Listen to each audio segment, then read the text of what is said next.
স্বাগত জানাচ্ছি আমি ফিরোজ তোহা। শুরুতেই সংবাদ শিরোনাম। শুরুতে জানিয়ে দেব, আজিজ বেনজিরের দুর্নীতির দায় সরকার এড়াতে পারে না, অভিযোগ শামসুজ্জামান দুদুর।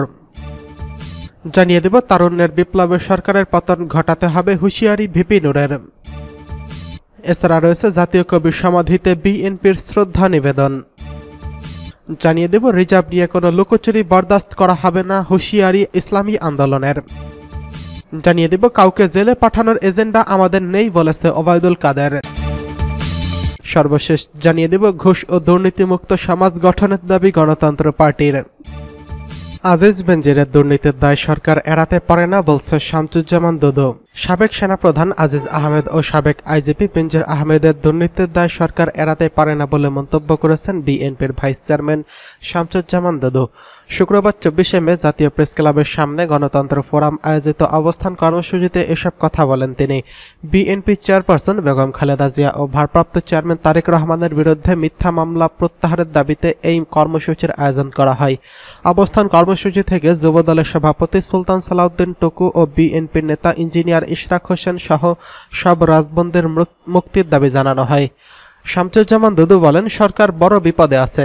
গতকাল প্রধানমন্ত্রী সাদা চামড়ার প্রসঙ্গে যে কথা বলেছেন সেটি অত্যন্ত মারাত্মক। আজও প্রধানমন্ত্রীকে জাতির সামনে এই কথাকে স্পষ্ট করে বিবৃতি দেওয়ার জোর দাবি জানাচ্ছে। সাদা চামড়া বলতে আপনি কাদেরকে বুঝিয়েছেন? তিনি বলেন, আপনি আজ আমাদের বাংলাদেশের রাস্তাঘাট বন্দর পার্শ্ববর্তী দেশকে দিয়ে দিয়েছেন। আপনি নিজেও স্বীকার করেছেন ভারতকে এমন কিছু দিয়েছি যেটা ভারত কখনোই ভুলতে পারবে না। সাদা চামড়ার কথা বলতে আপনি কাদের বুঝিয়েছেন? সাদা চামড়ারা নতুন রাষ্ট্র বানাতে চাচ্ছে, এই কথাটি আপনি পরিষ্কার করে বলুন, কারণ এই কথার মধ্যে আমাদের জাতীয় স্বাধীনতা সার্বভৌমত্বের প্রশ্ন রয়েছে। স্বাধীনতা সার্বভৌমত্ব থাকবে কিনা সেই প্রশ্ন দেখা দিয়েছে। সাবেক ছাত্রদলের এই সভাপতি বলেন, আমি জানি আপনি অস্থিরতার মধ্যে আছেন। একসময় আপনার সেনাপ্রধান জেনারেল আজিজ আহমেদ বর্তমান নিষেধাজ্ঞার মুখোমুখি। প্রত্যক্ষভাবে না হলেও পরোক্ষভাবে আপনার সরকার এর অংশীদার। জেনারেল আজিজ আহমেদের মাধ্যমে 2018 সালে আপনি সরকার নদী পার হয়েছিলেন।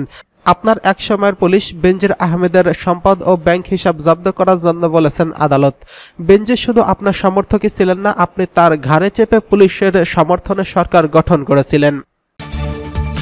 তারুণ্যের বিপ্লবে সরকারের পতন ঘটাতে হবে বলছে ভিপি নুর।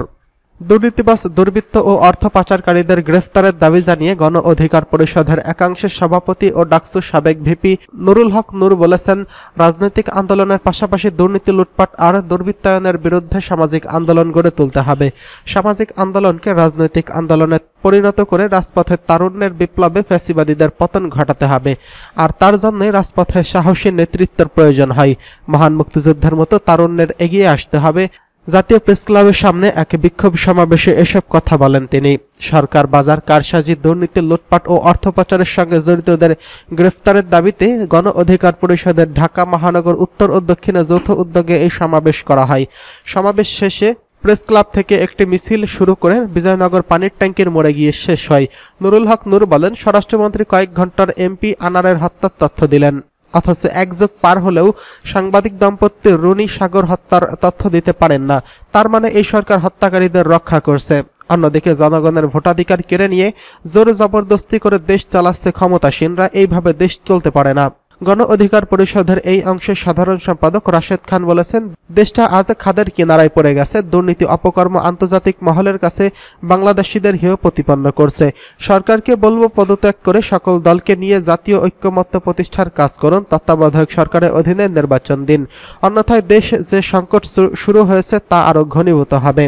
গণ অধিকার পরিষদের ঢাকা মহানগর উত্তরের সভাপতি মিজানুর রহমানের সভাপতিত্বে এবং মহানগর দক্ষিণের সাধারণ সম্পাদক নুরুল করিম শাকিলের সঞ্চালনায় এতে আরও বক্তব্য দেন গণ অধিকার পরিষদের উচ্চতর পরিষদের সদস্য আবু হানিফ, শাকিলুজ্জামান, অ্যাডভোকেট নূরে এরশাদ সিদ্দিকী প্রমুখ। এদিকে জাতীয় কবির সমাধিতে বিএনপির শ্রদ্ধা। জাতীয় কবি নজরুল ইসলামের 125তম জন্মবার্ষিকী উপলক্ষে তার সমাধিতে ফুল দিয়ে শ্রদ্ধা জানিয়েছে বিএনপির নেতাকর্মীরা। আজ শনিবার 25শে মে সকাল 7টার দিকে বাংলাদেশ জাতীয়তাবাদী দলের পক্ষ থেকে দলটির যুগ্ম মহাসচিব অ্যাডভোকেট রুহুল কবির রিজভীর নেতৃত্বে নেতাকর্মীরা শ্রদ্ধা জানান। এ সময় দলটির যুগ্ম মহাসচিব রুহুল কবির রিজভী বলেন, প্রতিবাদের ভাষায় নজরুল আমাদের শৈল্পিক নৈপুণ্য দেখিয়েছেন। সেই প্রতিবাদের ভাষা রপ্ত করেই আজও বাঙালির গণতন্ত্র ফেরানো, সংবাদের মাধ্যমে স্বাধীনতা প্রতিষ্ঠার যে লড়াই, তা আমরা অব্যাহত রেখেছি। আমরা আগেও বলেছি, আবারও বলছি, আমরা যখন কারাগারে যাই তখন নজরুলকে আমরা স্মরণ করি। তিনি বলেন, আপনাদের যখন বিচার হয় তখন আমরা নজরুলকে স্মরণ করি, কারণ অন্য যে কোনো সামাজিক কল্যাণে আমাদের সাজা দিচ্ছে না, বিচার করছে না। আমরা গণতন্ত্রের জন্য লড়াই করছি, এজন্য আমাদের সাজা দেওয়া হচ্ছে, কারাগারে দেওয়া হচ্ছে।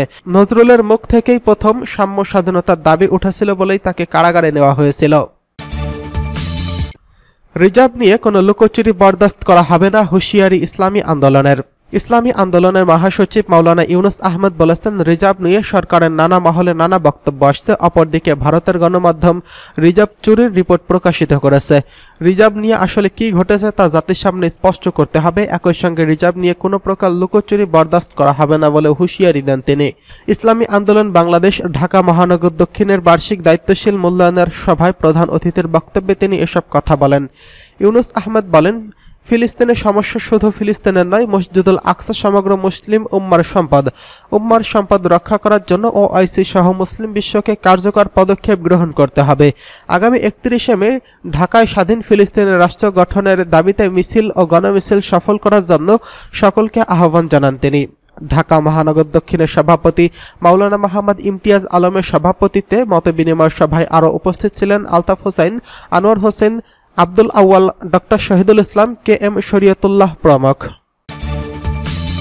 কাউকে জেলে পাঠানোর এজেন্ডা আমাদের নেই বলছে ওবায়দুল কাদের। আওয়ামী লীগের সাধারণ সম্পাদক ওবায়দুল কাদের বলেছেন, কোন রাজনৈতিক দলের নেতাকর্মীকে জেলে পাঠানোর এজেন্ডা আমাদের নেই। যারা অপরাধে জড়িত তারা রাজনৈতিক দলের নেতাকর্মী নন, তারা দুর্বৃত্ত। এদের শায়েস্তা করতে হবে জাতীয় স্বার্থেই। জাতীয় কবি কাজী নজরুল ইসলামের 125তম জন্মবার্ষিকীতে আওয়ামী লীগের শ্রদ্ধা নিবেদন শেষে এসব কথা বলেন তিনি। ওবায়দুল কাদের বলেন, আমরা মুক্তিযুদ্ধে বিজয়ী হয়েছি বঙ্গবন্ধুর নেতৃত্বে, কিন্তু সেই বিজয়কে সংহত করা এখন অনেক কাজ বাকি। সংহত করার পথে বিএনপির পৃষ্ঠপোষকতায় অনেক কিছু অশুভ শক্তির তৎপর। আজকের দিনে আমাদের অঙ্গীকার, বঙ্গবন্ধু কন্যা শেখ হাসিনার নেতৃত্বে আমরা সাম্প্রদায়িক বিষ বৃক্ষকে সমূলে উৎপাটিত করে অসাম্প্রদায়িক বাংলাদেশ গড়ব। সেটি হবে নজরুলের প্রতি শ্রদ্ধাঞ্জলি নিবেদনের সার্থকতা।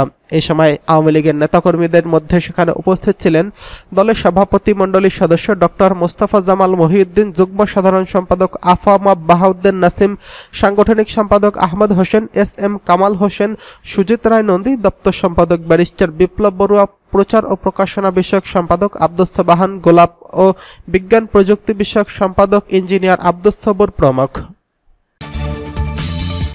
ঘুষ ও দুর্নীতিমুক্ত সমাজ গঠনের দাবি গণতন্ত্র পার্টির।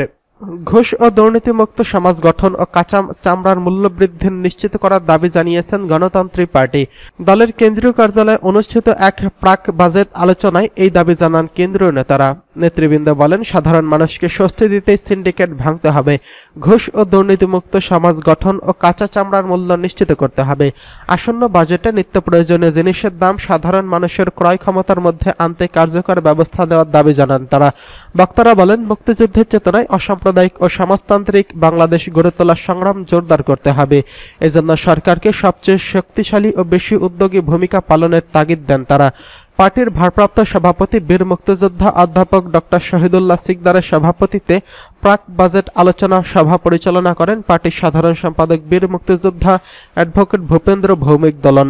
বক্তব্য রাখেন প্রবীণ রাজনীতিবিদ বীর মুক্তিযোদ্ধা অ্যাডভোকেট মিজানুর রহমান, সম্পাদক মণ্ডলীর সদস্য হরিপ্রসাদ মিত্র, কামরুল ইসলাম, শফি রেজা নূর মজুমদার, কেন্দ্রীয় নেতা ডক্টর হামিদ দাদ এবং ডক্টর নাজমুল করিম প্রমুখ।